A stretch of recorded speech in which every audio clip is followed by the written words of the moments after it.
એ સમયે શ્રીહરિના અનુગ્રહથી રામપરડાની ખાણમાં પથ્થરો મળ્યા અને જે મંદિર સારું લાવતા હતા. આ વખતે પાછી એક બીજી મૂંઝવણ આવી પડી કે પથ્થરની ખાણ મૂળી ગામથી લગભગ 3 ગાંવ વાયવ્ય દિશામાં દૂર હતી. તેથી મૂલીમારોને તથા સૌ સંતોને પણ ત્યાં જ રાત્રિ દિવસ પડાવ નાખીને રહેવું પડતું. તેઓ તમામના માટે નાવા ધોવા માટે પાણી ઘણે દૂરથી લાવવું પડતું. બાજુના જોગાસર તળાવમાં પાણી જૂજ હતું અને તે પણ ઝીણી જીવાતવાળું બગડેલું હતું.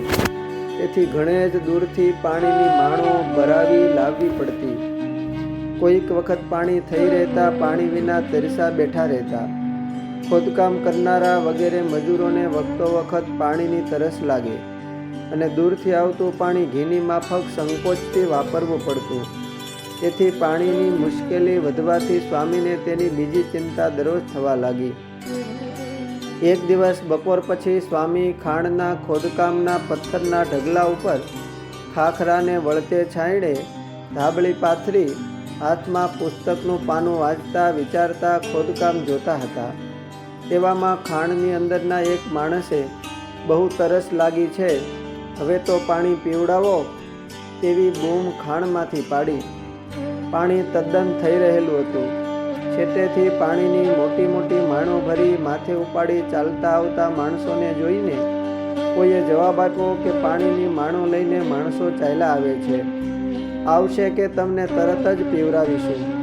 તે સાંભળી ખાણવાળો માણસ કહે કે જલ્દી લાવો, મારો તરસે જીવ જાય છે, પછી મારે શું કામનું. એ વાતચીત સાંભળતા સ્વામીશ્રી બહુ જ દયાળુ સ્વભાવના હોવાથી અકળાઈ ગયા અને પાણી ભરી લાવનાર માણસો સામે પોતે જાતે એક લોટો લઈને દોડતા ગયા. પાછળથી ભગુજી આદિ પાર્ષદો પણ પાણીના વાસણો લઈને દોડ્યા અને બ્રહ્માનંદ સ્વામીને છાંયે ઊભા રાખી પાણી લાવનારની માણમાંથી પાણીનો લોટો ભરી ખાણમાં ઉતરી તે બેભાન થયેલા માણસના મોઢા ઉપર પાણી છાંટ્યું અને પાયું. તેમજ પાણી આવ્યા પછી અંદરના બીજા તમામ માણસોને ખૂબ પાણી પાઈને શાંત કર્યા. બ્રહ્માનંદ સ્વામી પાણી ભરીને આવતા તમામ માણસો સાથે ધીમે ધીમે પાણીના વિચારમાં શ્રીજી મહારાજને સંભાળતા સંભાળતા ખાણ તરફ ચાલ્યા આવતા હતા. તેવામાં અતિ એક વૃદ્ધ ભરવાડ જર્જરિત અંગવાળો, એક હાથમાં મોટી લાંબી જાડી ડાંગ અને ખંભે કાળો કામળો, શરીર કંપવાથી ધ્રુજતું હોય તેમ ધીમો ચાલતો સ્વામીની સન્મુખે રામ રામ કહીને આવીને ઊભો રહ્યો ને પૂછવા લાગ્યો કે તમે આટલા બધા માણસ અહીં શું કરો છો? સ્વામી કહે, ભગવાનના મંદિર માટે પથ્થર કાઢીએ છીએ. ભરવાડ કહે, એ તો ઠીક, પણ પાણી પીવાનું આટલા બધા માણસોને સારું ક્યાંથી લાવો છો? સ્વામી કહે, ઘણા જ દૂરથી પેલા ભેડાસર તળાવમાંથી માણું ભરી લાવીએ છીએ. ભરવાડ કહે, અરે એટલે બધે છેટેથી લાવો છો? અહીંથી ઉગમણી કોરે ઈશાન ખૂણામાં એક જ ખેતરવા છેટે મીઠા પાણીનો ઝૂનવાણી એક વીવડો છે, તેમાં ઘણું પાણી છે. અમે નાના હતા તે દી વાઘ ચારવા અહીં ખાંટડીથી આવતા તે દી તે વીરડાને 3-4 નાના પગા હતા. તે ઉતરીને એ મીઠું પાણી પીતા અને ઘેટા બકરા અને ગાયોને પણ કાંઠે કુંડી જેવું કરીને પાતા. નાની વાવડીની મીઠી વીરડી તો અસલ છે, પણ હવે તો તે સાવ બુરાઈ ગઈ છે. હાલો હું તમને એ જીગા બતાવું. બ્રહ્માનંદ સ્વામી તો એ ભરવાડને ભરોસે સાધુ પાર્ષદો સાથે ચાલ્યા. તે ભરવાડ સાવ ધીમો ધીમો આસપાસ જોતો જોતો લાકડીના ટેકે ચાલતો હતો. એક ખેતરવા ગયા પછી થોરનું એક મોટું થુંગડું આવ્યું અને ખાખરાનો ધરો એ વચ્ચે ખાડમાં નાના નાના રોપડા હતા. ત્યાં આવીને તે ઊભો રહીને તે ખાડો બતાવતા ત્યાં જઈ લાકડીનું ઠેબું પછાડીને બોલ્યો કે અહીં અસલી ઝૂનવાણી મીઠી વીવડી છે, તે ખોદાવજો, પાણી બહુ જ મીઠું અને ઘણું નીકળશે. બહુ ઊંડી નથી, ગાળ કાઢી નાખશો ત્યાં પાણી દેખાડો દેશે. લ્યો હવે સર્વે ડાયરા અને રામ રામ, એમ કહી ભરવાડ ઉત્તર દિશામાં ચાલતો થયો.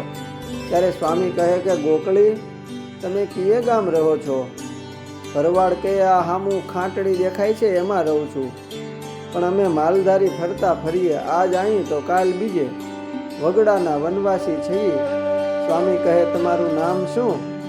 ભરવાડ કહે, મારું નામ તો કાનો છે. સ્વામી કહે, ખાટડીમાં તમારા ઘર કીએ ઠેકાણે છે? એ ઠાકર મંદિર વાહે છે. એમ કહીને રામ રામ બોલી ખાટડી તરફ ચાલતો થયો. સ્વામીએ પછી આસને આવીને તે ભરવાડનું નામ ઠામ ઠેકાણું લખી લીધું. બીજે દિવસે સવારે થોરના થુમડા અને નાના નાના ખાખરાઓ કઢાવી એ ખાડામાં ખોદાણ શરૂ કરતા ઘણા વખતનો ગાળ કાઢ્યા પછી એક જ ગોળાકાર પથ્થરમાં સલાટે કોતરેલી એક નાની વાવ પાણીની ભરેલી જોવામાં આવી. તે સાફ કરાવી, પાણી ઉલેચાવી, ઉટકેલા વાસણમાં ભરી, કપડેથી ગાળી ઠાકોરજીની મૂર્તિને નવરાવીને જળ તે પ્રસાદીનું વાવમાં રેડાવી, પછી બીજું જળ વાવમાંથી ભરાવી ગરણે ગળાવી ઠાકોરજીને ધરી સ્વામી વગેરે સૌએ પીધું. મીઠું સાકરના જળ જેવું અને શીતળ સ્વાદિષ્ટ લાગતા સૌ આનંદ પામ્યા. પછી એ નાની વાવડીમાં 3-4 પગથિયાનો જીર્ણોદ્ધાર કરાવી સ્વામીએ ત્યાં વાવને કાંઠે ઓટો ચણાવી તેના ઉપર વગર ઘડેલા કાળા પથ્થરના એક હનુમાનજી પધરાવી તેને તેલ સિંદૂર પોતાને હાથે ચડાવી ત્યાં એક મોટી ધજા ચડાવી સામી બાજુએ પોતે પર્ણકુટી બંધાવી ત્યાં જ રહેવા લાગ્યા.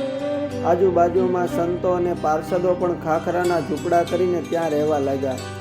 એવી રીતે મજૂરો વગેરે સલાટો તે ખાણ પાસે રહેતા અને સ્વામી વગેરે મીઠી વીરડીની બાજુમાં હનુમાનજીની સામે રહેવા લાગ્યા. સ્વામીની ઈચ્છા તે કાના ભરવાડને પાઘડી બંધાવવાની થતાં એક લાલ છેડાવાળું વાંકાનેરી ધોતિયું મંગાવ્યું. એક દિવસ સાધુ પાર્ષદો સાથે સ્વામી શ્રી ખાંટડી પધાર્યા. ખાંટડી ગામના ચોરે બેઠેલા દરબારોના ડાયરાને પૂછ્યું કે દરબારો, કાનો ગોકળી ક્યાં રહે છે? એ સાંભળી તમામ દરબારો ઊભા થઈ નીચે આવી સ્વામીને પગે લાગીને ચોરામાં આસન બિછાવી પધરાવ્યા. ત્યારે સ્વામી કહે કે તમારા ગામને સીમાડે અમે મંદિર હારું પથ્થરની ખાણ બેહારી છે. તે ખાણની નજીક જ અમને અહીંના કાના ભરવાડે ત્યાં આવી પુરાતની પાણીની વાવ બતાવેલી. તે ખોટતા પુષ્કળ અને મીઠા પાણીની બ્રહ્મકમંડળ વાવ તેના કહેવા પ્રમાણે મળી છે. તેથી તેના બદલા રૂપે તેને આ પાઘડી બંધાવવા અમે અહીં આવ્યા છીએ. તે ભરવાડ ઠાકર મંદિર પાસે રહે છે, તેને બોલાવો. એમ કહીને તે લાલ છેડાનું વાંકાનેરી ધોતિયું સૌ દરબાર ડાયરોને બતાવ્યું. તે સાંભળી સૌ દરબાર ડાયરો કહેવા લાગ્યો કે સ્વામી, આ ગામમાં કોઈ કાના નામનો ભરવાડ રહેતો નથી, તેમજ ચોરા પાછળ કોઈ ભરવાડનું ઘર પણ નથી. અમારા આ ગામમાં કોઈ ભરવાડ કે રાયકો પણ રહેતો નથી. એ હકીકત જાણી સૌ ખૂબ આશ્ચર્ય પામ્યા. સ્વામીશ્રીએ કહ્યું કે તો પછી આ તમારા ગામમાં ચોરામાં ઠાકોરજી છે તે કાનજી મહારાજ કાના ભરવાડ રૂપે આવીને અમને પાણી બતાવી ગયા લાગે છે. તેણે ઠાકર પાછળ રહેવાનું એંધાણ આપેલ તે સત્ય છે. માટે આ ઠાકર મહારાજની તમે સૌ ભાવથી સેવા પૂજા કરજો અને ભગવાન ભજજો. એમ કેટલોક ઉપદેશ આપી સ્વામી વગેરે સંતો પાર્ષદો દરબાર ડાયરાને જય સ્વામિનારાયણ કહીને ઉઠ્યા. સ્વામીશ્રીને નક્કી ખાતરી થઈ કે શ્રીજી મહારાજ પોતે જ ભરવાડના વેશે પધારી અમારી પાણીની મૂંઝવણ મટાડી છે. શ્રીજી જરૂર અમારી સાથે જ છે.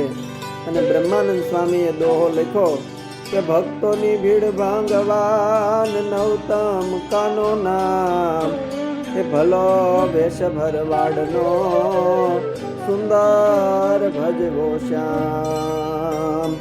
અસ્તુ. જય સ્વામિનારાયણ. સદગુરુ બ્રહ્માનંદ સ્વામીના જીવન કવનમાંથી.